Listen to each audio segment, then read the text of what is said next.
नमस्कार, मैं राकेश वर्मा आप सभी का स्वागत करता हूं आपके अपने परिवार एशियन गुरुकुल पर। काफ़ी वर्षों बाद झारखंड के सरकार की नींद खुली और झारखंड सरकार को एहसास हुआ कि झारखंड में शिक्षकों की आवश्यकता है, जिस हेतु शिक्षक भर्ती परीक्षा से पूर्व शिक्षक पात्रता परीक्षा लेने हेतु झारखंड सरकार के झारखंड एकेडमिक काउंसिल के द्वारा विज्ञापन जारी किए गए हैं। झारखंड एकेडमिक काउंसिल ही परीक्षा आयोजित करेगी, जिस हेतु जेएससी के ऑफिशियल वेबसाइट पर जाकर के आप 23 जुलाई 2024 से 22 अगस्त 2024 तक आवेदन कर पाएंगे। आप भारत के किसी भी राज्य, किसी भी क्षेत्र के निवासी हैं, झारखंड में आयोजित होने वाली शिक्षक पात्रता परीक्षा में आप सम्मिलित हो पाएंगे, इसलिए कि जेएससी के द्वारा जो विज्ञापन जारी किया गया है उसमें साफ साफ अंकित है कि इस शिक्षक पात्रता परीक्षा में सम्मिलित होने के लिए सिर्फ और सिर्फ भारत का नागरिक होना अनिवार्य है। झारखंड का अस्थायी निवासी होना अनिवार्य है या बाध्य है। इस प्रकार के कहीं भी किसी भी प्रकार से अंकित नहीं किए गए हैं, तो आप स्वतंत्र हैं, आप सभी को आमंत्रण किए गए हैं, आप सभी आवेदन कर सकते हैं। जेएससी का ऑफिशियल वेबसाइट जिस पर आवेदन आमंत्रित किए जाने हैं, उस ऑफिशियल वेबसाइट को मैं इस वीडियो के डिस्क्रिप्शन में पेस्ट करूंगा। आप सभी वहां जाकर के डायरेक्ट क्लिक कर आप उस वेबसाइट पर विजिट करेंगे। आप विज्ञापन में जितने भी बिंदु हैं उन सभी का विस्तार पूर्वक आप जानकारी प्राप्त कर सकते हैं एवं उसी वेबसाइट पर जाकर के आप इस शिक्षक पात्रता परीक्षा में सम्मिलित होने के लिए आवेदन भी कर सकते हैं। यह परीक्षा 1 to 5 एवं 6 to 8 के शिक्षक बनने हेतु ली जा रही है। आप यदि 1 to 5, 6 to 8 का शिक्षक बनना चाहते हैं, उस योग्य हैं, तो आप अवश्य ही इस शिक्षक पात्रता परीक्षा में सम्मिलित हों। 1 to 5 में यदि आपको शिक्षक बनना है, इस शिक्षक पात्रता परीक्षा में सम्मिलित होना है 1 to 5 हेतु, तो आपके पास इंटरमीडिएट अनिवार्य है। इंटरमीडिएट के साथ डीएलएड होना आवश्यक है। बीएड का कोई जगह नहीं है, क्योंकि माननीय सुप्रीम कोर्ट ने 1 to 5 में शिक्षक बनने से बीएड वाले को अयोग्य ठहरा दिया है। इसलिए 1 to 5 हेतु जो शिक्षक पात्रता परीक्षा झारखंड ही नहीं पूरे भारतवर्ष में कहीं भी आयोजित होंगे, तो आप बीएड वाले उसमें योग्य नहीं माने जाएंगे, तो झारखंड में भी योग्य नहीं है।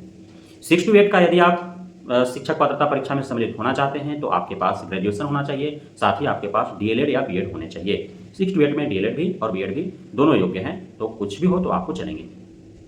अब इसमें भी जो आपके पास शैक्षणिक या प्रशैक्षणिक योग्यता है, उसमें मार्क्स भी आपको उचित होने चाहिए, जिसको लेकर के जो सामान्य वर्ग के अभ्यर्थी होंगे उन्हें 50% मार्क्स होने चाहिए। इंटरमीडिएट डीएलएड में भी, ग्रेजुएशन डीएलएड या बीएड में भी। जो आरक्षित कोटे के अभ्यर्थी हैं उनको 5% का छूट दिए जाएंगे।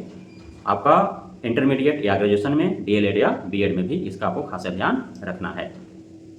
बात कर लें यदि कैटेगरी वाइज परीक्षा शुल्क का, तो परीक्षा शुल्क सामान्य, ईडब्ल्यूएस, अति पिछड़ा और पिछड़ा, इन चारों के लिए यदि आप एक पेपर देते हैं, सिर्फ 1 to 5 या 6 to 8 में से कोई एक, तो आपको 1300 रुपये लगेंगे। और यदि आप दोनों पेपर देते हैं एक साथ, तो फिर आपको 1500 रुपये लगेंगे। वहीं यदि बात करें अनुसूचित जाति, अनुसूचित जनजाति और दिव्यांग का, तो इन्हें परीक्षा शुल्क के तौर पर यदि एक पेपर देते हैं, दोनों में से कोई 1 to 5, 6 to 8 में से कोई एक देते हैं, तो इन्हें 700 रुपये पेमेंट करने होंगे। यदि दोनों देते हैं एक साथ, तो उन्हें 800 रुपये पेमेंट करने होंगे।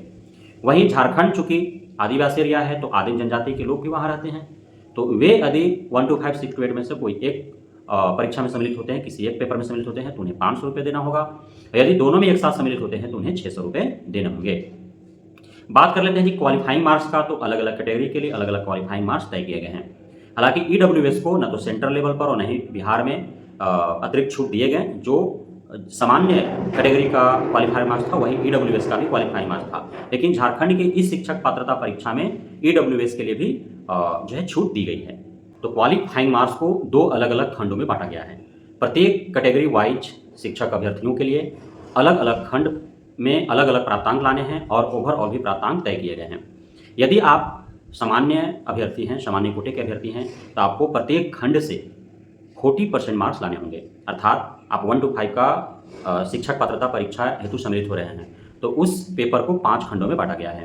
प्रत्येक खंड से आपको 40% जो है लाने होंगे। ओवरऑल आपको 60% लाने होंगे। उसी प्रकार से यदि आप ओबीसी हैं, ईबीसी हैं, ईडब्ल्यूएस हैं, तो आपको प्रत्येक खंड से 35% मार्क्स लाने होंगे और ओवरऑल 55% मार्क्स आपको लाने हैं।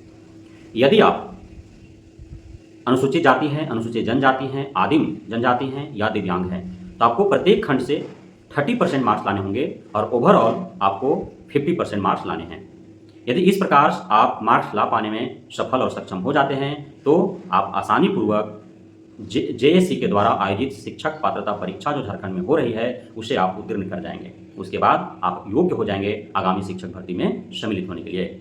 आप एक बात यह संज्ञान में रखेंगे, ध्यान में रखेंगे, जहन में बांध के रखेंगे कि इस शिक्षक पात्रता परीक्षा यदि आप क्वालिफाई कर जाते हैं तो आप कहीं से भी शिक्षक बनने हेतु आप योग्य नहीं हो जाते हैं कि आपको इसी के आधार पर शिक्षक बना ही दिया जाएगा।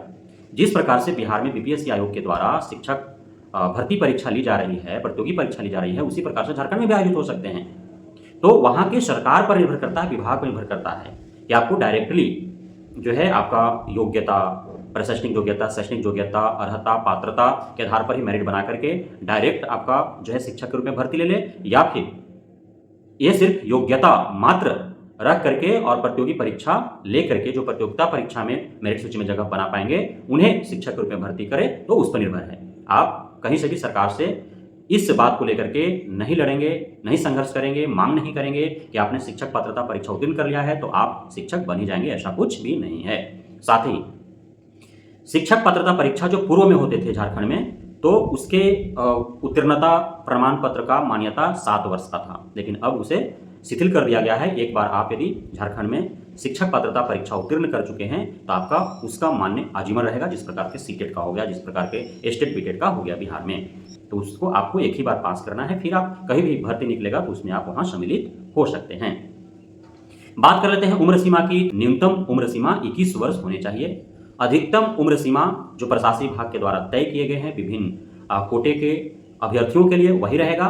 जो वहाँ पे पारा शिक्षक हैं वे 58 वर्ष के भी हो जाएंगे तो भी इस परीक्षा में वो सम्मिलित हो पाएंगे। बात करते हैं यदि इसका सिलेबस और पैटर्न का, तो 150 अंकों का परीक्षा होगा। 150 मिनट आपको टाइम दिए जाएंगे, अर्थात 2.5 घंटा आपको समय दिए जाएंगे, चाहे पेपर 1 हो, पेपर 2 अर्थात 1 to 5 में हो या 1 to 6 to 8 में हो। दोनों देते हैं तो 2.5 घंटा 5 घंटा आपको समय मिलेंगे, बीच में ब्रेकअप मिलेगा। और जो दिव्यांग हैं उनको आधा घंटा ज़्यादा मिलेगा, अर्थात उनको 3 घंटा समय दिया जाएगा। इसमें मैंने क्वालिफाइंग मार्क्स आपको बता दिया अलग अलग कैटेगरी वाइज। नेगेटिव मार्किंग बिल्कुल भी नहीं रहेंगे, इसके लिए आपको जरा भी चिंता नहीं करना है। यदि आप इस परीक्षा में सम्मिलित होते हैं तो कोई भी प्रश्न आपको आता हो, नहीं आता हो, जो आता हो उसे पहले बनाएं और जो नहीं आता हो उसको बाद में रख दें। यह परीक्षा पूरी तरह से ऑफलाइन मोड में होंगे, ऑनलाइन मोड में नहीं होंगे, अर्थात ओए मार्कशीट को आपको रंगना होगा। ओए मार्कशीट को आपको ढंग से भरना होगा, जो भी दिशा निर्देश ओए मार्कशीट में दिए होंगे उसका आपको अनुकरण करना होगा, फॉलो करना होगा। ऑफलाइन होंगे, ऑनलाइन नहीं होंगे। इसमें जो सिलेबस हैं, सीटेट का जो आयोजन होता है, सीटेट में यदि आपने बैठा है तो सीटेट का जो पैटर्न है, सीटेट का जो सिलेबस है, सेम टू सेम सिलेबस इसमें भी लागू कर दिए गए हैं। पहले ऐसा नहीं था, लेकिन इस बार जो शिक्षक पात्रता परीक्षा हो रही है तो इसमें सीटेट के तर्ज पर ही सारे जो है सिलेबस और पैटर्न तय किए गए हैं। अर्थात 150 का जो आपका परीक्षा होगा तो उसमें 5 सेक्शन बांटे गए हैं। एक तो आपका शिक्षण शास्त्र, शिक्षा शास्त्र से 30 अंक तो होंगे ही। उसके बाद इसमें भी 2 भाषा होंगे, इसमें भी 2 भाषा होंगे। एक भाषा होगा जो 20 भाषा अलग अलग है ना, संस्कृत है, उर्दू है, तेलुगु है, कन्नड़ है, तमिल है, बांग्ला है, अन्य जो भाषाएं हैं मराठी वगैरह, तो उसमें से कोई एक आपको चुनना है। और एक जो भाषा होगा उसमें जो है आपको या तो उर्दू और इंग्लिश चुनना है या तो फिर हिंदी और इंग्लिश चुनना है, जिसमें 30 अंक होंगे, वो दोनों में से कोई एक। यदि आप हिंदी इंग्लिश चुनते हैं तो 15 नंबर हिंदी, 15 नंबर इंग्लिश। यदि आप उर्दू इंग्लिश चुनते हैं तो 15 नंबर उर्दू, 15 नंबर इंग्लिश। 30 अंक हो गया। 30 अंक आपका शिक्षा शास्त्र शास्त्र हो गया, 30 60 अंक हो गया। 30 अंक आपका जो अन्य जो भाषा एक चुनेंगे उसमें से हो जाएगा। और उसके बाद जो है आपका मैथ हो जाएगा, अन्य जो सामाजिक विज्ञान से हो जाएंगे, साइंस से हो जाएंगे, मिक्स जो है आपका होंगे। जो सीटेट का तर्ज है उसी तर्ज पर आपको ये भी एग्जाम होंगे। लेकिन 6 to 8 का जो एग्जाम होगा, 6 to 8 का, तो 6 to 8 में एक रहेंगे ही 30 30 60 30 90 अंक का। उसके बाद 60 अंक का या तो आपका मैथ साइंस से रहेगा या तो आपका सामाजिक अध्ययन से रहेगा। ये ध्यान रखना है आपको, क्या रहेगा, या तो मैथ साइंस से या फिर सामाजिक अध्ययन से। आप किसका जो है टीचर बनना चाहते हैं, आपके पास क्वालिफिकेशन क्या है। आप यदि मैथ साइंस से ग्रेजुएशन कर रखे हैं तो मैथ साइंस का टीचर बनेंगे, या आप यदि आर्ट्स या कॉमर्स से आपने ग्रेजुएशन कर रखा है तो आप जो है आर्ट्स का टीचर बनेंगे। चूंकि 6 to 8 में कॉमर्स तो है नहीं, लेकिन कॉमर्स वाले भी शिक्षक 6 to 8 में आर्ट्स का यानी सामाजिक विज्ञान का बनेंगे। समझ रहे बात को। और 1 to 5 वाला में आपका जो रहेगा उसमें मैंने आपको बताया कि 30 अंक शिक्षा शास्त्र शिक्षण छात्र से, 30 अंक जो है आपका भाषा 1 से, 30 अंक भाषा 2 से, और फिर उसके बाद आपका पर्यावरण अध्ययन हो जाएगा, मैथ हो जाएगा, और उसी पर्यावरण अध्ययन में ही अन्य जो है आपको साइंस भी उसी में सम्मिलित हो जाते हैं, सामाजिक ज्ञान उसमें सम्मिलित हो जाते हैं, और फिर मैथ आपको रहेंगे। वो सीटेट के तर्ज पर ही किए जा रहे हैं। सीटेट का आपने परीक्षा दिया है, सीटेट का आपने तैयारी किया है, तो आपके लिए झारखंड में होने वाला शिक्षक पात्रता परीक्षा आसान रहेगा, आप आराम से उसको पास भी कर जाएं, क्योंकि सिर्फ क्वालिफाई करना है, मेरिट में आपको जगह नहीं बनाना है, तो आप अवश्य ही उसमें पास होंगे। तो बहुत ज़्यादा टफ एग्जाम होने वाला नहीं है। आप यदि झारखंड में शिक्षक बन झारखंड के बच्चों को पढ़ाना चाहते हैं, यदि झारखंड के शिक्षा में आप योगदान देना चाहते हैं, तो आप अवश्य ही इस हेतु आवेदन करेंगे, और आपको बहुत बहुत शुभकामनाएं कि आप इसमें सम्मिलित हों और आप प्रथम बार में ही क्वालिफाई करें, एवं आगामी जो भर्तियां झारखंड में निकलने वाली होगी उस हेतु आप योग्य हो जाएं। बहुत बहुत धन्यवाद आप सभी भावी शिक्षकों का हमारे साथ जुड़े रहने के लिए, बढ़ने के लिए, मित्रता प्यार करने के लिए, हमें भरोसा बनाए रखने के लिए।